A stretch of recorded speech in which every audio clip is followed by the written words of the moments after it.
Olá, hoje é sexta-feira, dia de resenha do Mundo Político. Então vamos aos destaques da semana. O Senado aprova a regulamentação da reforma tributária. O programa que revisa a dívida dos estados é aprovado com mudanças na Câmara. Lula é operado para drenar um coágulo no cérebro. A repercussão na mídia e nas redes. Na Assembleia, a semana de votações e muitos debates. Estão comigo Marco Antônio Soalheiro e Heitor Peixoto. Olá, Vivian, olá, Marco, olá a todos. Sempre um prazer estarmos juntos. Vamos lá, gente. Então, o Senado aprovou ontem a regulamentação da reforma tributária. O texto cria regras para as cobranças dos novos impostos sobre consumo. Heitor, é uma vitória do governo, né? E havia um temor de que o pacote do corte de gastos pudesse atrapalhar a votação da reforma. Isso acabou não acontecendo, mas, de qualquer maneira, ele ainda tem que voltar para a Câmara, né? Isso mesmo, o governo tem sim algo a comemorar em cima desse projeto, porque existia, de fato, essa perspectiva aí de um assunto interferindo no outro e atrapalhando aí essa questão do avanço da reforma. Agora, rapidamente, antes da gente falar das mudanças, rapidamente os pontos da reforma aí. Temos a unificação de 5 tributos, que são aí o ICMS, o ICS, IPI, PIS e COFINS, isso tudo depois de um período de transição que vai de 2026 a 2033, não é algo imediato. Na reforma, a gente tem também a perspectiva de devolução de parte do imposto pago por pessoas de baixa renda em alguns serviços aí, serviços para essas famílias que estão cadastradas aí no CAD único, né, o cadastro único do governo federal. Cashback, exatamente, né? Chamado cashback, como ficou conhecido aí.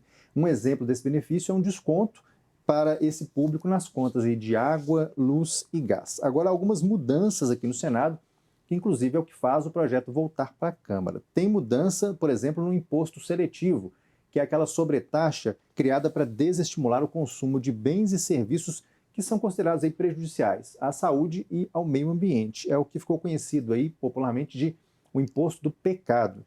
Ele é cobrado, por exemplo, sobre cigarros e bebidas alcoólicas. As bebidas açucaradas, como os refrigerantes, foram retiradas aí do imposto seletivo.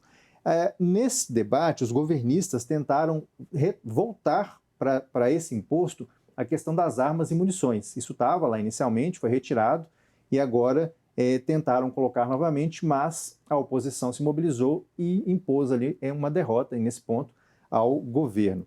Bom, vários itens foram incluídos na chamada alíquota reduzida, que é aquela que tem desconto aí de 60%.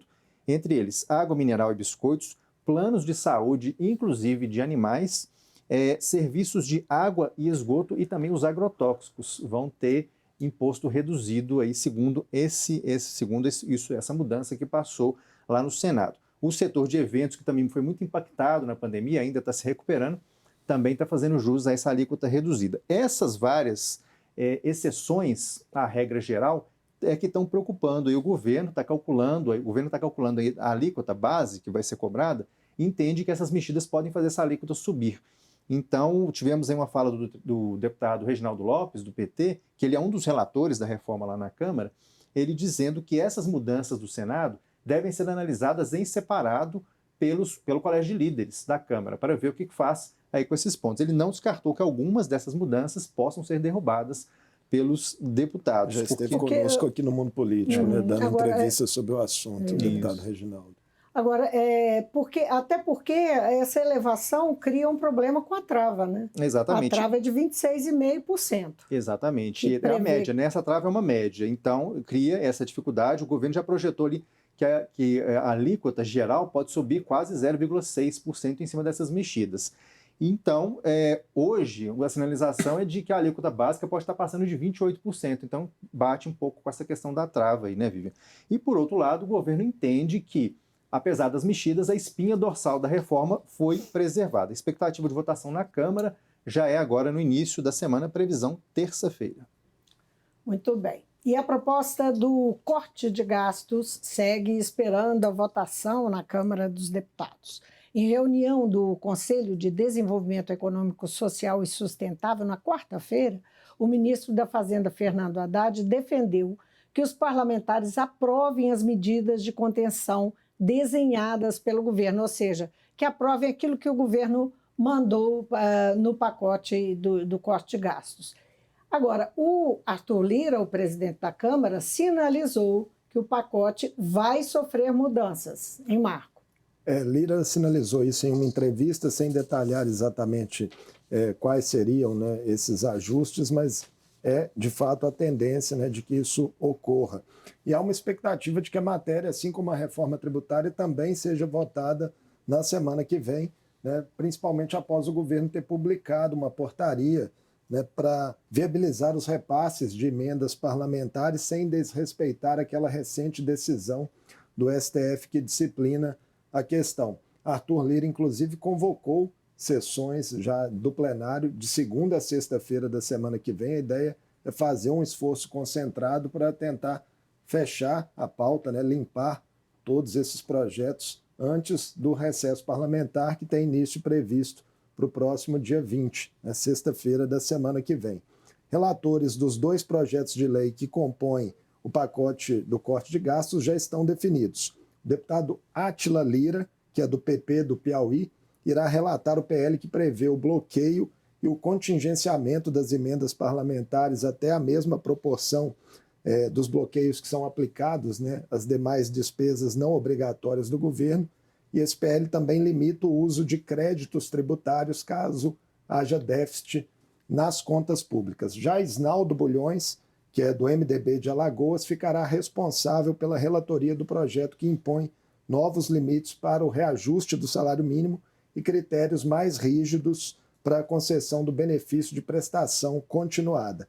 Segue sem relatoria apenas a PEC 45, que é aquela que limita os chamados supersalários do funcionalismo público. Ela também compõe o pacote, mas está em tramitação especial e aí pode ser pautada no plenário da Câmara sem necessidade de passar por comissões. Então, a relatoria pode ser designada ali momentos antes da votação. Segundo reportagem do jornal Folha de São Paulo, para a gente fechar, há nesse momento um impasse sobre a inclusão do novo valor do salário mínimo a vigorar a partir de 2025 no orçamento do ano que vem. Isso porque, pela regra, né, atualmente em vigor, o salário mínimo teria que aumentar para R$ 1.528, sem arredondamentos para cima. Já pelo projeto do pacote, né, de ajuste, que altera essa política de valorização, limitando o reajuste do salário mínimo a 2,5% acima da inflação, o número subiria para R$ 1.518, ou seja, a depender da votação ou não do pacote, pode haver aí uma diferença de R$10, né, entre individualmente uma isso não parece, desculpa, individualmente isso não parece nada, mas nas contas para os empresários, para o governo, né, são contas que pesam muito. Só corrigindo aqui, eu dei a informação que subiria, não. Na verdade, o número reduziria R$10, né, caso prevaleça o que está previsto no pacote de ajuste. É de então, 1.528 para 1.518. Então, reduziria R$10. Tem essa dúvida aí sobre qual vai ser o valor que será incluído. Tem que ser tudo decidido, né, em uma semana aí.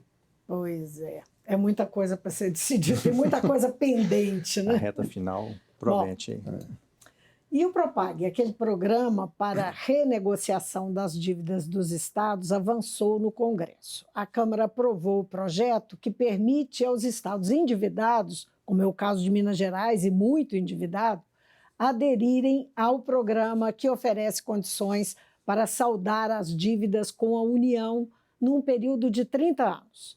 Heitor, o projeto segue agora de volta para o Senado porque passou por mudanças também. Mesma ideia da reforma tributária, só que com casas diversas aí. O Propag, só explicando rapidamente, é um novo modelo de renegociação de dívidas dos estados com a União, que surgiu, vive em Marco, a partir de uma mobilização nascida aqui dentro da Assembleia de Minas. O próprio Rodrigo Pacheco reconhece isso a todo momento. Ele é um modelo criado em oposição, né? Na verdade, assim, uma solução alternativa ao regime de recuperação fiscal, que é o modelo que a gente tem, por enquanto, aí, de renegociação das dívidas. Em Minas Gerais, porque o regime de recuperação fiscal impõe contrapartidas onerosas demais para os estados, isso é sempre colocado, exatamente.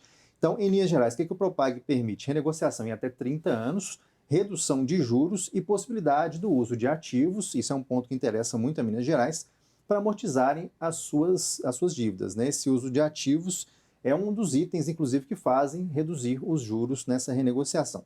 Dentre as mudanças lá na Câmara, que fazem o projeto, inclusive, voltar ao Senado, temos aí a extensão do prazo de adesão até 31 de dezembro de 2025, porque originalmente falava-se em 120 dias a partir da publicação da lei, então temos aí uma mudança de prazo.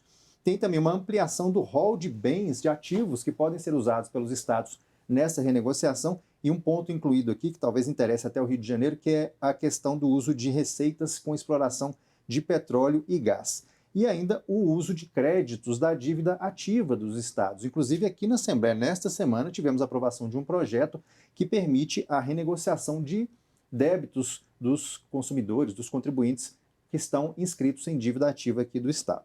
E tem outras mudanças que estão mobilizando os servidores. Os servidores estão em alerta por causa de mudanças ocorridas lá na Câmara.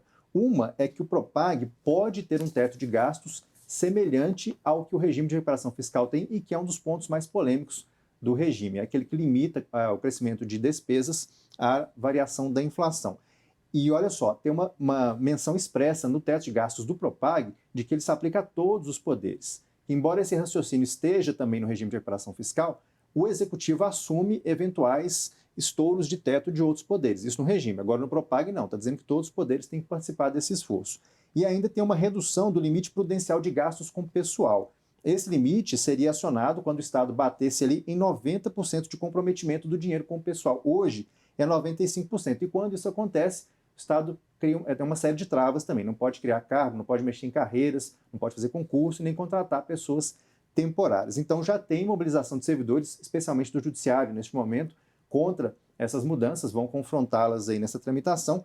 O projeto é de autoria do senador Rodrigo Pacheco, que tem aí uma pauta prioritária para ele, e ele não esconde isso, e o governo de Minas também já está trabalhando e apoiando abertamente essa proposta do Propag. A perspectiva no Senado também é de resolver esse assunto na terça-feira.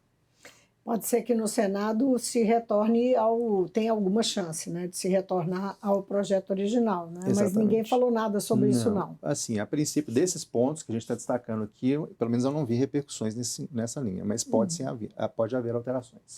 Muito bem. Enquanto a imprensa e o governo prestavam atenção na difícil tramitação do pacote fiscal na Câmara dos Deputados, a própria Câmara aprovou pautas no campo da segurança pública. Passaram projetos polêmicos e caros a parlamentares ligados a forças de segurança a favor do armamento e que fazem oposição ao governo.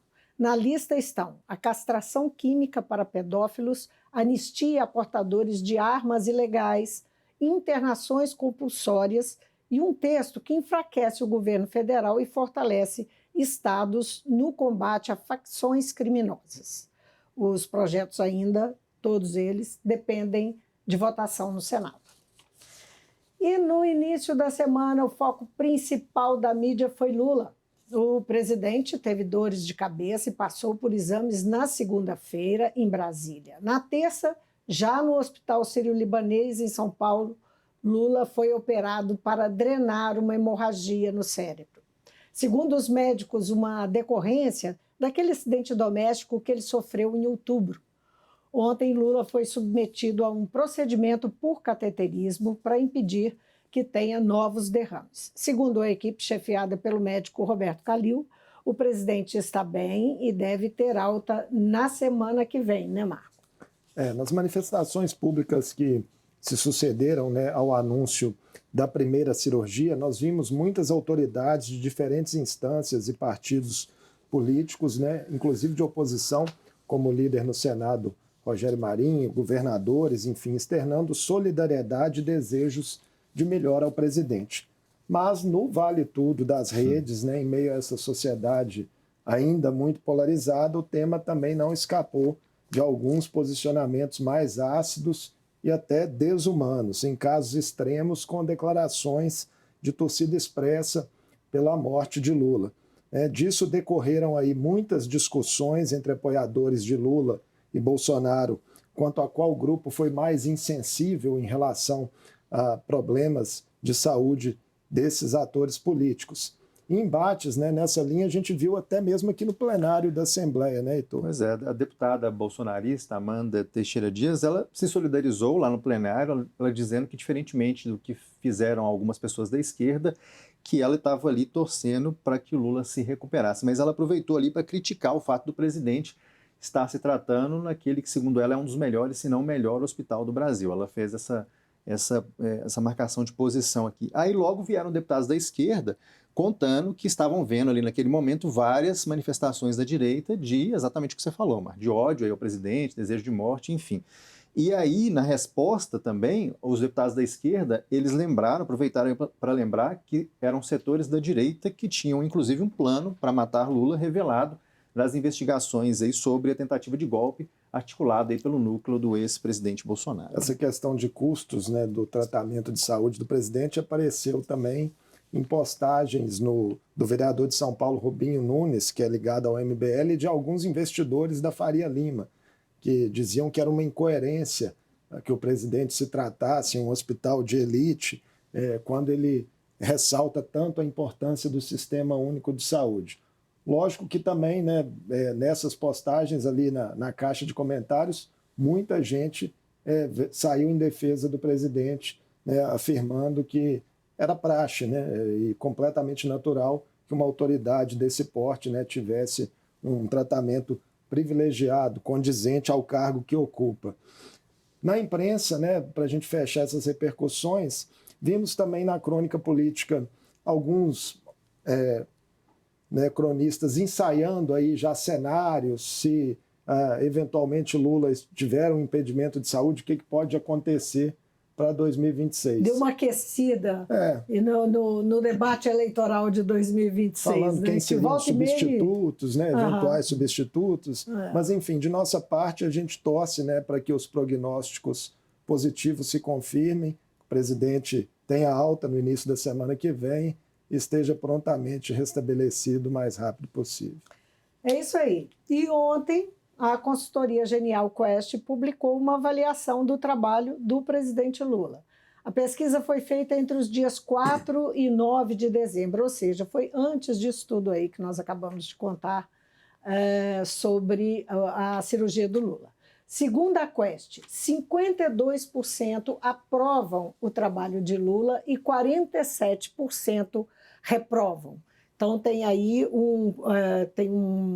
os períodos todos, né, a gente vê que tem um leve crescimento, algum crescimento, 2 pontos de crescimento na reprovação, mas tem também 1 ponto de crescimento na aprovação. Significa, na realidade, estabilidade, né? Uma das constatações da pesquisa aí é que os percentuais dela são muito próximos ao próprio resultado da eleição de 2022, quando Lula venceu o Jair Bolsonaro por 51-49. A polarização cristalizada. Cristalizada e um quadro de estabilidade. Então a sociedade permanece dividida, inclusive numericamente, em valores muito próximos a 2 anos atrás. E segundo o Felipe Nunes, que é o diretor da Quest, essa estabilidade sugere aqui uma baixa capacidade do governo federal em comunicar os seus principais resultados econômicos, que é uma pauta aí que o governo tem de positiva neste momento. Se ficou esse alerta para Lula, a pesquisa também tem pontos que podem ser celebrados aí pelo presidente. Isso porque, segundo o levantamento da Quest, Lula hoje venceria todos aqueles nomes que são apontados neste momento como possíveis adversários do atual presidente e sempre com vantagem superior a 15 pontos. A gente pôde ver isso. Então, são todas simulações de segundo turno. Ele derrotaria o ex-presidente Jair Bolsonaro, o governador de São Paulo, Tarcísio de Freitas, o ex-coach Pablo Marçal e o governador de Goiás, Ronaldo Caiado, cenários aí testados pela Quest. Isso, claro, segundo a pesquisa. Agora, caso Lula não dispute as eleições, aparece como nome favorito para ser o candidato do governo a substituir Lula, o ministro da Fazenda, Fernando Haddad, também, que é algo que é falado já, não é de hoje. Ele também vence todos esses nomes da direita, porém com margens menores. Já no campo da direita, a pesquisa mostra que se Jair Bolsonaro permanecer fora do jogo, o nome mais forte poderia ser o da ex-primeira-dama Michele Bolsonaro. Outro recorte da Quest trouxe avaliações de gestões de governadores de direita, né, em estados como Minas Gerais, Goiás e Paraná, que oscilaram positivamente. O goiano Ronaldo Caiado é quem tem a maior aprovação, 88%. Ratinho Júnior tem 81% no Paraná e Zema, aqui, 64%. Em comum entre esses três governadores, o fato de também serem lembrados, né, como potenciais candidatos à presidência da República e estarem em um segundo mandato. Só que aí vem uma outra curiosidade. Apesar das aprovações, né, que ostentam, todos eles teriam, se as eleições para suas sucessões fossem hoje, dificuldade de emplacar aliados no mesmo cargo que ocupam. Aqui em Minas, por exemplo, o vice-governador Matheus Simões, que já foi declarado aí publicamente como o nome preferido de Romeu Zema, como seu candidato em 2026, e que vem, né, investindo em uma agenda pública bastante muitas vezes substituindo visível, o próprio governador, né, nas substituindo agendas, né? o governador. Simões aparece com apenas 2% de intenções de voto em um cenário, né, que tem ampla vantagem do senador Cleitinho Azevedo. Nomes como Aécio Neves, Alexandre Calil e Rodrigo Pacheco também aparecem acima de Simões. Aí talvez o recall, né, como uma explicação para esse cenário também. 2 anos é muito tempo na política, né, mas é o que mostra esse cenário aí de largada da Quest. Vamos aguardar e acompanhar. O jornalista e correspondente internacional Jamil Chad foi um dos convidados do Mundo Político dessa semana. Ele conversou com o Marco Antônio sobre o futuro do acordo do Mercosul, que depende de ratificação do Parlamento Europeu. E não é coisa simples, né, Marco? É um acordo bastante robusto, né, assinado após 25 anos de negociações, cria um mercado comum de mais de 700 milhões de pessoas, com um PIB somado superior a 22 trilhões de dólares. O Jamil detalhou os benefícios potenciais para ambas as regiões, mas lembrou que o texto final, né, ainda precisa passar pela aprovação dos legislativos dos países do Mercosul, do Conselho e do Parlamento Europeus.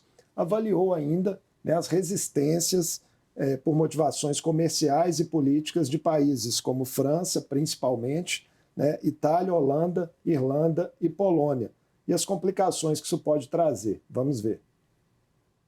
A França é membro fundadora da União Europeia. A França é a grande potência militar da Europa. Não é a Alemanha, é a França a grande potência militar. É, obviamente, a segunda maior economia depois da Alemanha.